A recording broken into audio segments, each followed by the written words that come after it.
கிறிஸ்துவுக்குள் பிரியமானவர்களே, கர்த்தராகிய இயேசு கிறிஸ்துவின் நாமத்தினால் உங்கள் அனைவருக்கும் என் அன்பின் வாழ்த்துதலை தெரியப்படுத்துகிறேன். கர்த்தர் இன்று உங்களுக்காக கொடுக்கும் ஆசீர்வாதமான வசனம் 46வது சங்கீதம் 1வது வசனம். தேவன் நமக்கு அடைக்கலமும் பலனும் ஆபத்து காலத்தில் அனுகூலமான துணையுமானவர். ஹல்லேலூயா. பிரியமானவர்களே, உங்க வாழ்க்கையில நீங்க சந்திக்கிற போராட்டங்களிலும் உங்கள் ஆபத்து காலத்திலும் கர்த்தராகிய தேவன் உங்களுக்கு அனுகூலமான துணையாக இருக்கிறார். அனுகூலம் என்றால் எளிதில் நீங்கள் அந்த உதவியை பெற்றுக்கொள்ளத்தக்க உங்கள் அருகில் மிகவும் பக்கத்தில் அவர் துணையுமானவராக இருக்கிறார். பிரியமானவர்களே, உங்கள் ஆபத்து காலத்தில் கர்த்தராகிய தேவன் உங்களுக்கு எளிதில் சீக்கிரத்தில் வந்து உங்களுக்கு உதவி செய்வார். இன்றைக்கு நம்முடைய வாழ்க்கையில் கர்த்தராகிய இயேசு கிறிஸ்துவே நம்முடைய வாழ்க்கையில் பலனாக இருக்கிறார். பிரியமானவர்களே, இந்த வசனத்தில் 3 காரியங்களை நம்ம அறிந்து கொள்ளலாம். முதலாவது, தேவனே உங்களுக்கு அடைக்கலமாக இருக்கிறார். இரண்டாவது, அவரே உங்கள் பலனாக இருக்கிறார். மூன்றாவது, அவரே உங்கள் துணையாக இருக்கிறார். ஹல்லேலூயா. பிரியமானவர்களே, ஒன்றின் பின் ஒன்றாக வேத வசனத்தின்படி சத்தியங்களை நாம் இன்று அறிந்து கொள்ள போகிறோம். இறுதியில் நம்முடைய ஆசீர்வாதத்திற்காக நம்ம ஜெபிக்க போகிறோம். தொடர்ந்து இணைந்திருங்க. இந்த காணொளி உங்களுக்கு மிகவும் பிரயோஜனமாக இருக்கும். முதலாவது, அவரே நம்முடைய அடைக்கலமாக இருக்கிறார். ஆதார வசனம் யோவான் 6வது அதிகாரம் 37வது வசனம். பிதாவானவர் எனக்கு கொடுக்கிற யாவும் என்னிடத்தில் வரும், என்னிடத்தில் வருகிறவனை நான் புறம்பே தள்ளுவதில்லை. ஹல்லேலூயா. பிரியமானவர்களே, நமக்கு கர்த்தர் வாக்குத்தத்தமாக கொடுத்த ஆசீர்வாத வசனத்தின்படி தேவன் நமக்கு அடைக்கலமும், ஹல்லேலூயா, பிதாவாகிய தேவனை இது குறிக்கிறது. இங்கு இந்த வசனத்தின்படி பிதாவானவர் எனக்கு கொடுக்கிற யாவும் என்னிடத்தில் வரும். அதாவது பிரியமானவர்களே, நம்மை பிதாவாகிய தேவன் கர்த்தராகிய இயேசு கிறிஸ்துவுக்கு கொடுத்திருக்கிறார். அவரிடத்தில் வருகிற யாவற்றையும் அவர் ஒருபோதும் புறம்பே தள்ளுகிறதே இல்லை. பிரியமானவர்களே, நாம் ஒவ்வொருவரும் கர்த்தராகிய இயேசு கிறிஸ்துவினுடைய புத்திரராக இருக்கிறோம். அவரே நம்முடைய அடைக்கலமாக பலனாக இருக்கிறார். ரூத் 2வது அதிகாரம் 12வது வசனம். உன் செய்கைக்கு தக்க பலனை கர்த்தர் உனக்கு கட்டளையிடுவாராக. இஸ்ரவேலின் தேவனாகிய கர்த்தருடைய சட்டைகளின் கீழ் அடைக்கலமாய் வந்த உனக்கு அவராலே நிறைவான பலன் கிடைப்பதாக என்றான். ஹல்லேலூயா. பிரியமானவர்களே, நம்முடைய செய்கைகளுக்கு தக்க பலனை நாம் பெற்றுக்கொள்ளத்தக்க கர்த்தராகிய தேவன் நமக்கு அருள் புரிவார். அதாவது நன்மையான செயல்களை நாம் செய்யும் பொழுது நன்மைகளை கர்த்தராகிய தேவனிடத்திலிருந்து நாம் பெற்றுக்கொள்கிறோம். 2வது பகுதியை பாருங்க. இஸ்ரவேலின் தேவனாகிய கர்த்தருடைய சட்டைகளின் கீழ் அடைக்கலமாய் வந்த. பிரியமானவர்களே, நம்முடைய பாதுகாப்பு கர்த்தராகிய இயேசு கிறிஸ்து பிதாவாகிய தேவன் நம்முடைய அடைக்கலமாகவே இருக்கிறார். அது மாத்திரமல்ல, அவராலே நமக்கு நிறைந்த பலன், நிறைவான பலன் நமக்கு கிடைக்கிறது. ஹல்லேலூயா. அப்போ பிரியமானவர்களே, நீங்கள் எதை செய்தாலும் கர்த்தருடைய நாம மகிமைக்கென்று செய்யும் பொழுது நீங்கள் செய்கிற கிரியைக்கு தக்க பலனை பிதாவாகிய தேவன் அவருடைய அடைக்கலமாக இருக்கிற உங்களுக்கு கட்டளையிடுகிறார். ஹல்லேலூயா. முந்தைய வசனத்துல பார்த்தோம், பிதாவானவர் தமக்கு கொடுத்த ஒன்றையும் கர்த்தராகிய இயேசு கிறிஸ்து புறம்பே தள்ளுவதே இல்லை. ஆகவே பிரியமானவர்களே, நாம் ஒவ்வொருவரும் கர்த்தராகிய இயேசு கிறிஸ்துவினுடைய புத்திரராயிருக்கிறோம். அது மாத்திரமல்ல, பிதாவாகிய தேவனுடைய அடைக்கலத்தில் இருக்கிற நமக்கு நம்முடைய செய்கைகளுக்கு தக்க பலனை அவர் நமக்கு கட்டளையிடுகிறார். ஹல்லேலூயா. அதாவது நம்மை அவர் ஆசீர்வதிக்கிறார், நம்முடைய தேவைகளை அவர் சந்திக்கிறார். இன்றைக்கு நீங்க என்னெல்லாம் செய்றீங்களோ அதில் ஆராய்ந்து கர்த்தருக்கு பிரியமானதை நீங்க செய்யுங்க. கர்த்தர் நிச்சயமாக உங்க வாழ்க்கையில ஆசீர்வாதத்தை கட்டளையிடுவார். இரண்டாவது, அவரே உங்கள் பலனாக இருக்கிறார். ஆதார வசனம் 2 கொரிந்தியர் 12வது அதிகாரம் 9வது வசனம். அதற்கு அவர், என் கிருபை உனக்கு போதும், பலவீனத்தில் என் பலம் பூரணமாய் விளங்கும் என்றார். ஆகையால் கிறிஸ்துவின் வல்லமை என்மேல் தங்கும்படி என் பலவீனங்களை குறித்து நான் மிகவும் சந்தோஷமாய் மேன்மை பாராட்டுவேன். ஹல்லேலூயா. பிரியமானவர்களே, இந்த வசனத்தில் பவுல் இவ்விதமாக சொல்லுகிறார். கர்த்தராகிய இயேசு கிறிஸ்து முதல் பகுதியில் அவருக்காக இவ்விதமாக பதில் கொடுக்கிறார், என் கிருபை உனக்கு போதும். அதாவது பிரியமானவர்களே, பவுலுக்கு ஒரு வியாதி இருந்தது. அது நிமித்தமாக அவர் கர்த்தரை நோக்கி விண்ணப்பம் பண்ணுகிறார். இந்த வியாதியை என்னை விட்டு நீங்கும்படி செய்யும் என்று அவர் விண்ணப்பம் பண்ணுகிறார். ஆனால் கர்த்தராகிய இயேசு கிறிஸ்து மறுமொழியாக அவருக்கு பதில் கொடுக்கிறார், என் கிருபை உனக்கு போதும், பலவீனத்திலே என் பலம் பூரணமாய் விளங்கும் என்றார். ஹல்லேலூயா. இன்றைக்கு பிரியமானவர்களே, இந்த காணொலியை கேட்டுக்கொண்டிருக்கிற நீங்க கூட பலவிதமான பலவீனங்கள் வழியாக கடந்து வந்து கொண்டிருக்கலாம். கவலைப்படாதீங்க, கர்த்தருடைய கிருபை உங்களுக்கு போதும். உங்கள் பலவீனத்தில் கர்த்தருடைய பலம் பூரணமாய் விளங்கும். அவரே உங்கள் பலனாக, அரணான கோட்டையாக, கேடகமாக இருக்கிறார். 2வது பகுதியை பாருங்க. பவுல் விதமாக சொல்லுகிறார், கிறிஸ்துவின் வல்லமை என்மேல் தங்கும்படி என் பலவீனங்களை குறித்து நான் மிகவும் சந்தோஷமாய் மேன்மை பாராட்டுவேன். ஹல்லேலூயா. பிரியமானவர்களே, நம்முடைய பலவீனத்தில் அவருடைய பலம் பூரணமாய் விளங்கும் என்றால் கர்த்தராகிய இயேசு கிறிஸ்துவினுடைய வல்லமை நம்மேல் தங்கியிருக்கும். ஹல்லேலூயா.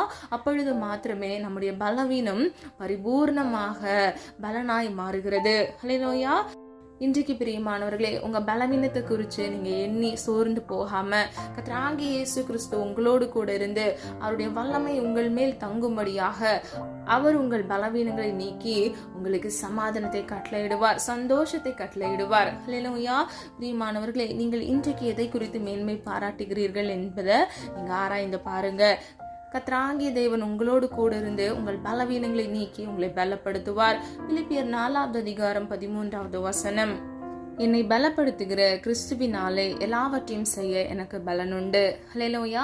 கர்த்தராகிய இயேசு கிறிஸ்து உங்களுக்கான பலனை உங்களுக்கு கட்டளையிடும் பொழுது நீங்கள் எல்லாவற்றையும் செய்வதற்கு, இவ்வுலக வாழ்க்கையில் வருகிற பிரச்சனைகள், உபத்திரவங்கள், போராட்டங்களை மேற்கொள்வதற்கு உங்களுக்கு பலனுண்டு. ஹல்லேலூயா. விசுவாசிக்கிறீங்களா? விசுவாசிக்கிறவங்க ஆமென் சொல்லுங்க. பிரியமானவர்களே, கர்த்தர் உங்களுக்கு உன்னத பலத்தை கர்த்தர் கட்டளையிடுவார். காண்டாமிருகத்திற்கு ஒற்ற பலனை உங்களுக்கு கட்டளையிடுவார். பிரியமானவர்களே, நீ விசுவாசித்தால் தேவனுடைய மகிமையை காண்பாய் என்று வேதம் சொல்லுகிறது. விசுவாசிக்கிறவனுக்கு எல்லாம் ஆகும் என்று வேதம் சொல்லுகிறது. கர்த்தரே உங்கள் நம்பிக்கையாக, உங்கள் அடைக்கலமாக, உங்கள் பலனாக இருக்கிறார். ஹல்லேலூயா. சத்ருவானவன் உங்களுக்கு என்ன செய்ய முடியும்? அது மாத்திரமல்ல, இவ்வுலக வாழ்க்கையில் உங்களுக்கு விரோதமாக பிற மனிதர்கள் என்ன சூழ்ச்சிகளை செய்ய முடியும்?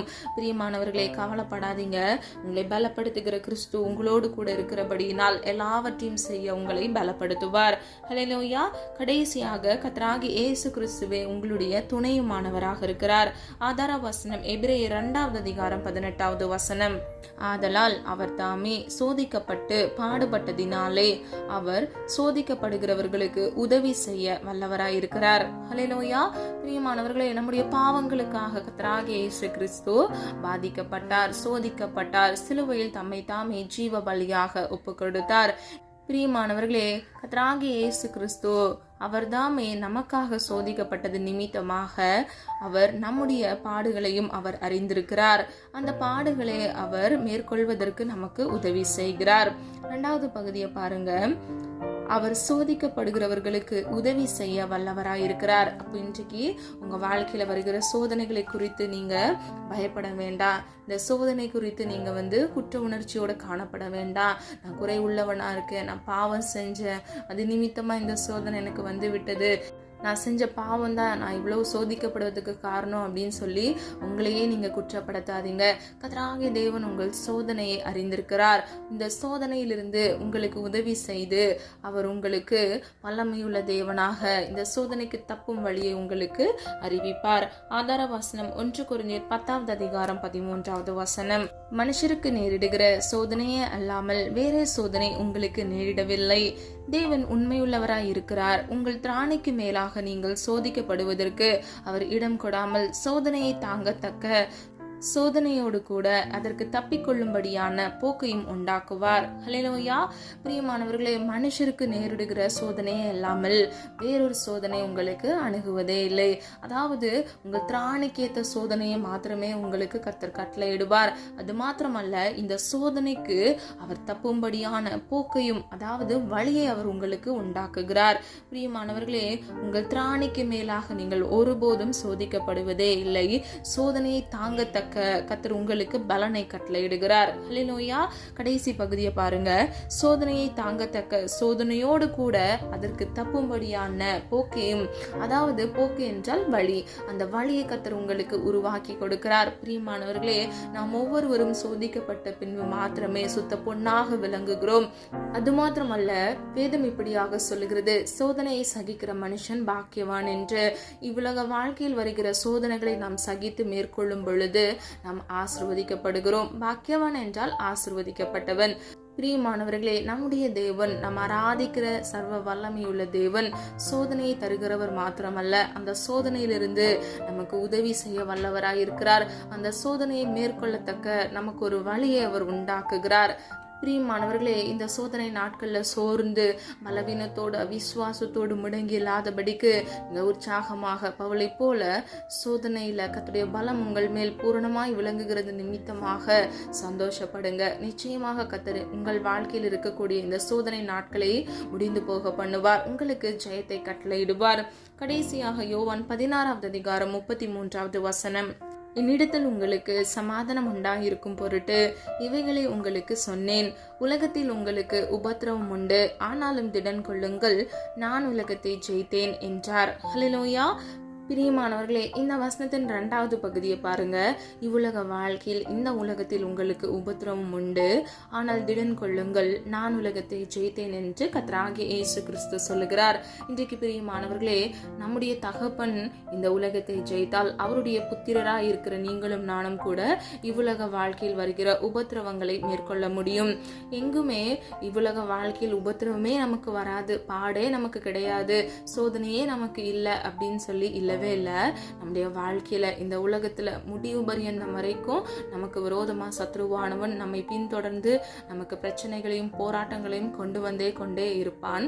ஆனால் பிரியமானவர்களே, கர்த்தராகிய தேவன் நம்மோடு கூட இருக்கிறபடினால், அவர் நம்முடைய வலது பாரிசத்தில் நிற்கிறபடியினால், அவர் நம்முடைய வலது கையை பிடித்து நம்மை வழிநடத்துகிறபடியினால், அவர் நம்முடைய பலனாக இருக்கிறபடியினால், அவர் நம்முடைய துணையாக இருக்கிறபடியினால், அவர் நம்முடைய அடைக்கலமாக இருக்கிறபடியினால், நாம் இந்த பிரச்சனைகளையும் போராட்டங்களையும் மேற்கொள்கிறவர்களாய் இருப்போம். நம்முடைய சோதனை நாட்கள்ல நம்முடைய பலவீனங்களில கர்த்தருடைய பலம் பூர்ணமாய் விளங்குகிறது.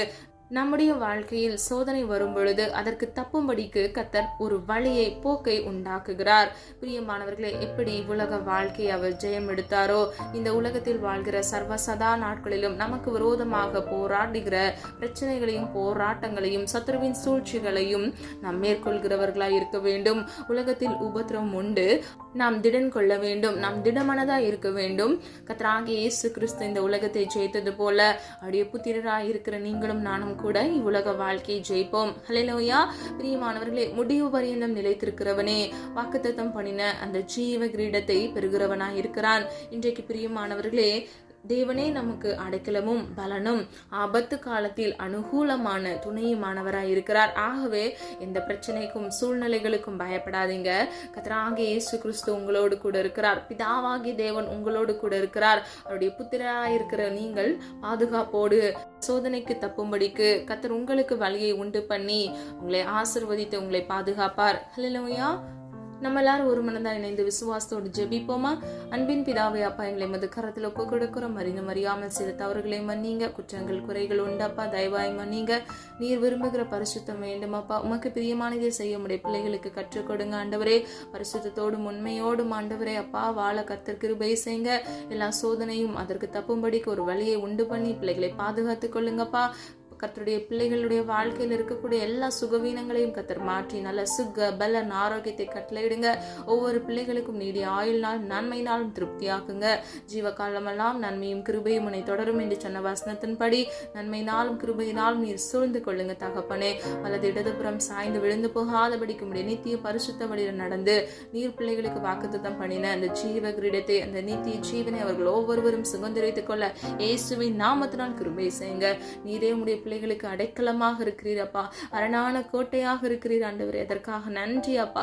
இவ்வுலக வாழ்க்கையில் வருகிற எல்லா விதமான போராட்டங்கள் பிரச்சனைகள் இயேசுவின் நாமத்தினால் மேற்கொள்ள கிருபை செய்யுங்க தகப்பனே. எல்லா உபத்திரவ நாட்களுக்கு தக்கதாக இரட்டிப்பான சந்தோஷத்தையும் சமாதானத்தையும் இயேசுவின் நாமத்தினால் கட்டளையிடுங்கப்பா. இழந்து போன சந்தோஷத்திற்கும் சமாதானத்திற்கும் தக்கதாக இரட்டிப்பான சமாதானத்தையும் சந்தோஷத்தையும் உடைய பிள்ளைகள் பெற்றுக்கொள்ள இயேசுவின் நாமத்தினால் கிருபை செய்யுங்க. எல்லா சத்துருக்களின் தந்திரங்களும் மனிதர்களுடைய பொல்லாத சூழ்ச்சிகளும் இயேசுவின் நாமத்தினால் நிர்மூலமாகி போகட்டும் ஆண்டவரே. உடைய பிள்ளைகளுக்கு விரோதமாக எழும்புகிற ஆயுதங்கள் வாய்க்காதே போகட்டும். ஒரு வழியாய் வருகிற சத்துருக்களின் தந்திரங்களை 7 வழியாக சுதறுண்டு போக பண்ணுங்க. இயேசுவின் நாமத்தினால் கிருபை செய்யுங்க தகப்பனே. ஒவ்வொரு பிள்ளைகளையும் பேர் பெற ஆசீர்வதித்து நீர் பாதுகாத்துக் கொள்ளும்படியை ஜெபிக்கிறேன் ஆண்டவரே. இவர்களையும் இவர்கள் குடும்பங்களையும் இயேசுவின் இரத்த கோட்டைக்குள் மூடி மறைத்து பாதுகாத்துக் கொள்ளுங்கப்பா. தேவையோடு இருக்கிற ஒவ்வொரு பிள்ளைகளுடைய தேவைகளை கர்த்தர் சந்தித்து நீரே பிள்ளைகளை ஆசீர்வதித்து நீரை வழிநடத்தி சொல்லும்படியே ஜெபிக்கிறோம் ஆண்டவரே. கர்த்தராகிய தேவன் தாமே ஒவ்வொரு பிள்ளைகளையும் கர்த்தருடைய இரத்த கோட்டைக்குள் மூடி மறைத்து பாதுகாத்து பிள்ளைகளுடைய மன விருப்பத்தை உடைய சித்தத்தின்படி நிறைவேற்றி நெடுநாள் உடைய சமூகத்தில் காத்திருந்து ஜெபிக்கிற ஒவ்வொரு காரியங்களிலும் இயேசுவின் நாமத்தினால் ஆண்டவரே ஒரு அற்புதத்தை காண கிருபை செய்யுங்கப்பா. உடைய நாமத்தில் ஒன்று நீர் அதிசயமானவர் ஆண்டவரே. இயேசுவின் நாமத்தினால் பிள்ளைகள் அதிசயத்தை காண கிருபை செய்யுங்கப்பா. எல்லா பலவீனங்களை கர்த்தர் மாற்றுவீராக. அல்ல சுக பலன் ஆரோக்கியத்தை ஒரு விசை கட்டளை இடுங்க தகப்பனே. நீடிய ஆயுள்னாலும் நன்மையினாலும் திருப்தியாக்கி பிள்ளைகளை ஆசீர்வதித்து பாதுகாத்துக் கொள்ளும்படியாய் ஜெபிக்கிறேன். எங்களை தாழ்த்துகிறோம், வெறுமையாக்குகிறோம் அப்பா. இம்மட்டும் காத்து வழிநடத்தி வந்த தேவன் இனிவரும் நாட்களில் உடைய பிள்ளைகளை கண்மணி போல் பாதுகாத்துக் கொள்ளுங்க. கைட்டு செய்கிற ஒவ்வொரு காரியங்களையும் ஆசீர்வதிங்க. கையின் பிரயாசத்தை ஆசீர்வதித்து பிள்ளைகள் தலையை நீர் உயர்த்தும்படியாய் ஜெபிக்கிறோம். காத்துக்கொள்ளுங்க, பொறுப்படுத்திக் கொள்ளுங்க. எங்களை தாழ்த்துகிறோம், வெறுமையாக்குகிறோம். மீட்பர் இயேசு கிறிஸ்துவின் மூலம் ஜெபிக்கிறோம் ஜீவனுள்ள நல்ல பிதாவே, ஆமீன். கர்த்தராகிய தேவன் தாமே உங்களுடைய வாழ்க்கையை வெளிச்சமாய் மாற்றி கர்த்தரே உங்களுக்கு அடைக்கலமும் பலனும் துணையுமாக இருந்து உங்களை ஆசீர்வதித்து பாதுகாப்பாராக. God bless you.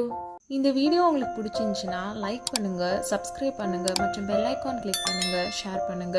God bless you.